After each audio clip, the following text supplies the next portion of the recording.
What has been ruined because too many people are doing it? Mass tourism. If a place gets too popular and too many tourists go there, then it ends up destroyed. Flower fields trampled, beaches full of garbage, overfishing, etc. Antibiotics. A shortcut through a neighborhood, to avoid 3 lights and a railroad crossing.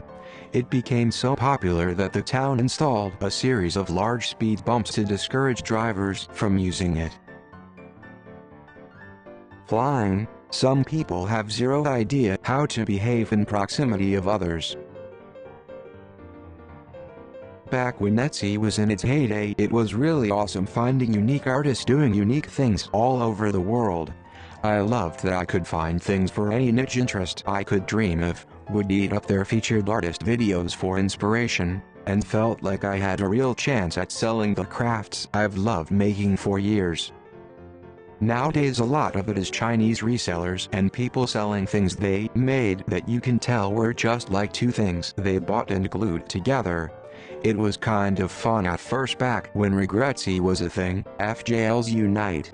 But now I feel like I have to be super meticulous when I'm shopping on there to make sure what I'm looking at is indeed either a vintage or handmade item and that it's not something from Alibaba or Wish with a 500% markup. Not to mention trying to stand out among all that crap if you're trying to sell things. Hit songs always do it for me. The radio doesn't help either. Takes the replay value down even if the song is 10/10. Delivering for Uber Eats. Used to make $150 a night on the weekends. Now I'm lucky to hit $60 before I get tired of waiting around for pings and go home. There was a beautiful pristine waterfall near where I used to camp during the summer. We could go and enjoy hours playing in it in absolute isolation, and we knew enough to be careful not to stress the landscape too much. Now, you can't go there without the hordes of ugly people with their screaming children and barking dogs that monopolize the water, eroding the banks and destroying the surrounding flora. They leave behind their dog shit and litter, including baby diapers and beer cans that are often seen bobbing around in what was once a crystal clear pool. I hate those people. Going to the theater. I'm not going to buy tickets to a show I can't see until 2027. Streetwear. All we have now are hypebeasts. Tourism to ultra-popular places, especially smaller cities. Dubrovnik immediately comes to mind. The first time I went was pre-Game of Thrones and I thought it was pretty touristy, but sort of in a typical popular European destination way. I went again a few years later, after it became really popular with my then boyfriend because we were in the area and he hadn't been, and holy shit. It is the only place I've ever thought was absolutely ruined by the huge amount of tourists. And that was in autumn. I'd hate to see what it's like in the summer. Theme parks. Even if you pay a buttload for the express passes, you still have to get through the swarms of people to get to the rides. Then all the food vendors are packed. I feel like there could actually be more of them spread out. There is one water park near me. 2 large metropolitan cities within a little over an hour drive. That place is wall-to-wall people every day of the summer. I'd say the power of motivation and how words used to change directions of someone's life and have a deep impact on them. It has become so cliched through all the FBIG accounts and hashtags that they have lost that power. Instagram, specific types of accounts. As much as I love using it for friends, everything is so overdone to the extreme. Photographers edit their photos to basically look like a place that doesn't actually exist but are dishonest about it. Models all have the same poses, locations, aesthetic themes. All those people that post as a lifestyle blog, but it's just a bunch of pictures of them on vacation or advertising some sketchy looking online shop. People that have thousands of followers and every single one of their posts is a selfie. Every Instagram photographer page. Girl holding a ball of string lights. Girl in bathtub full of milk. Teal and orange color palettes. Body paint. Portraits with tons of neon, usually at an arcade. Girl looking straight at camera through oversized glass. Instagram has gotten way too predictable. Historical sites.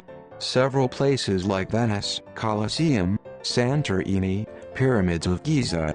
In addition to natural things like coral reefs at Raja Ampat or even just the waters around Antarctica all being overrun, overpopulated and polluted by the increasing number of people wanting to see the world and nail the perfect Insta posts.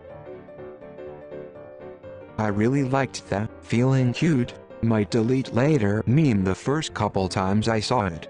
Now it's overdone and not funny at all.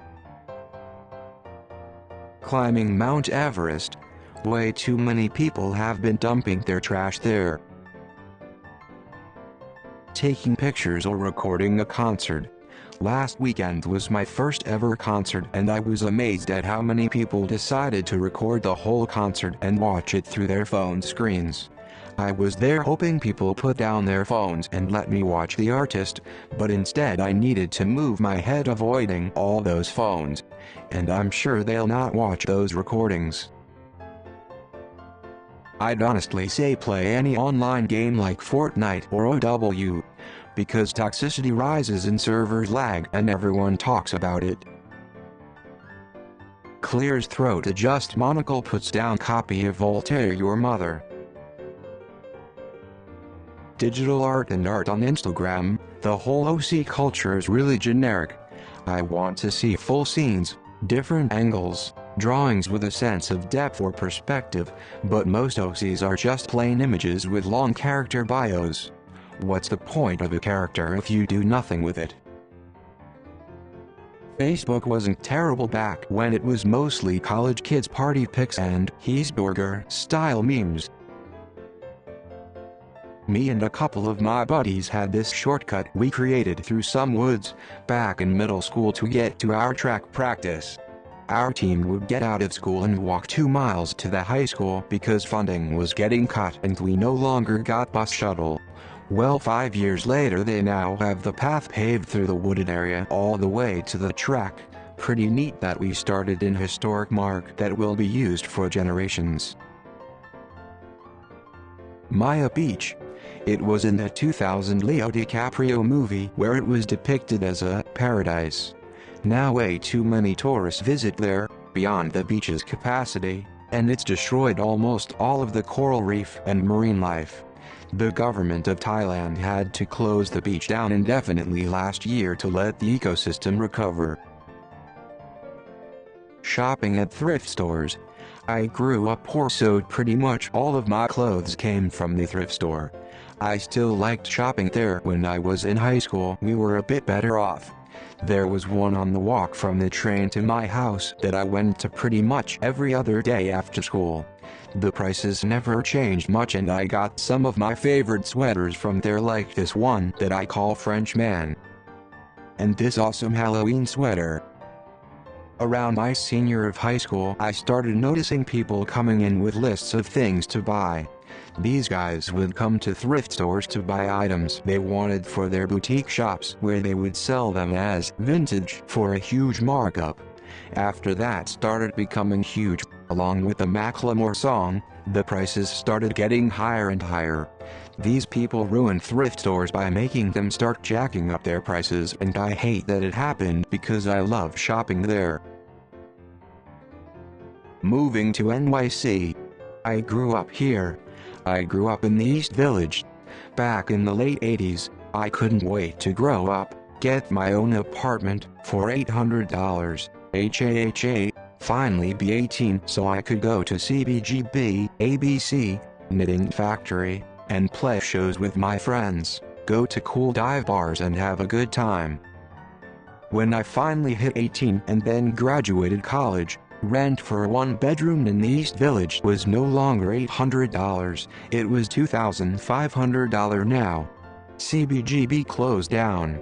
All the cool dive bars I had heard about closed down. CBGB was replaced by some wanker brand name that sells $100 shirts. All the dive bars were replaced by juice press and salad places. So I moved to Brooklyn in the mid-2000s. I moved to Williamsburg when it had nothing and I still had a great time in my 20s. No, I wasn't a hipster, I was there before the hipsters. I was there before the hipsters. Classic hipster response.